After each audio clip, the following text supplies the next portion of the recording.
मुसलमानों के जो है बल्क में जो वोट आए हैं, इन पे आप साइन करो और इस पे रिसीविंग करके इन वोटों को यहाँ से हटाओ। ये लोग यहाँ रहते नहीं हैं, इनके वोट काटिए। तो इन्होंने मुझे जान से मारने की धमकी दी, जूता उतार के माँ बहन की गालियां दी, अभद्रता दी, बदतमीजी और मुझे धक्का मारते हुए ले गई।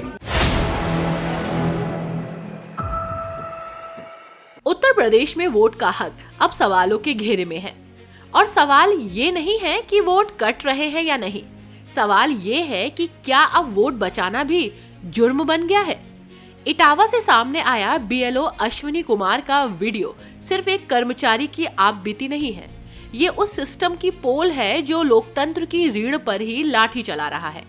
बीएलओ का आरोप है कि उन्हें मुस्लिम वोटरों के नाम काटने का दबाव बनाया गया है, इनकार किया गया तो गालियां दी गई, मारा पीटा गया, दस्तावेज छीन लिए गए और सच बताने पर मोबाइल तक तोड़ दिया गया।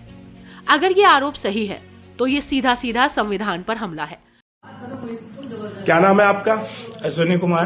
पिताजी का नाम? श्री जगदीश सिंह। अच्छा, आपका क्या पद है इस क्षेत्र में? मैं सर प्राथमिक विद्यालय रामपुरा मौज में सहायक अध्यापक पद पे हूँ।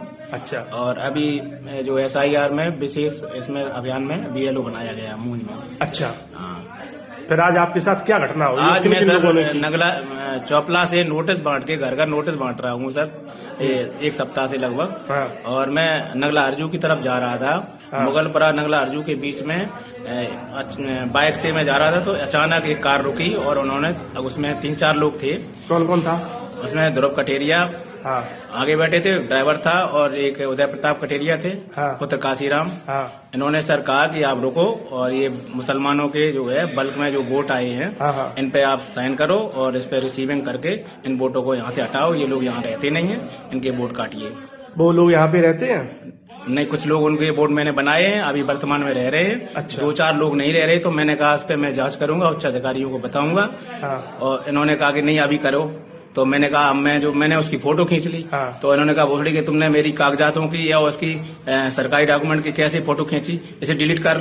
तो इन्होंने धक्का मुक्की की, मुझे जो है साइड पे करते हुए मेरा मोबाइल खींच लिया और मेरा पटक दिया। मोबाइल की स्क्रीन टूट गई और मुझे धमकाते हुए बाहर निकले और उन्होंने धक्का मारते हुए मुझे खींच के जो रोड पे ले गए। मैं अकेला था, ये कई लोग थे। तो इन्होंने मुझे जान से मारने की धमकी दी, जूता उतार के माँ बहन की गालियां दी, अभद्रता दी, बदतमीजी और मुझे धक्का मारते हुए ले गई। अच्छा, जूता भी उतारा? हाँ बिल्कुल, कई बार जूता मारने का प्रयास किया। अच्छा जी। फिर आपने क्या किया? मैं अकेला था, मैं क्या कर पाता, मेरा मोबाइल स्विच ऑफ हो गया। इन्होंने समाजवादी पार्टी के अध्यक्ष अखिलेश यादव ने इस मामले में सुप्रीम कोर्ट से तत्काल संज्ञान लेने की अपील की है। उनका कहना है कि अब किसी से उम्मीद नहीं बची है। ये एक नेता का बयान नहीं, ये उस भरोसे की मौत है जो लोकतंत्र में आखिरी उम्मीद होती है। अखिलेश यादव का आरोप है कि SIR के नाम पर फॉर्म 7 का दुरुपयोग कर पीडीए समाज, खासतौर पर अल्पसंख्यकों का वोट फर्जी दस्तावेजों के आधार पर काटा जा रहा है। सवाल ये है कि अगर सब कुछ पारदर्शी है तो BLO को धमकाने की जरूरत क्यों पड़ी? अगर प्रक्रिया साफ है तो मारपीट, दबाव और डर का सहारा क्यों? पुलिस कहती है गलतफहमी थी, आपसी सहमति से मामला सुलझ गया, लेकिन सवाल अब भी जिंदा है।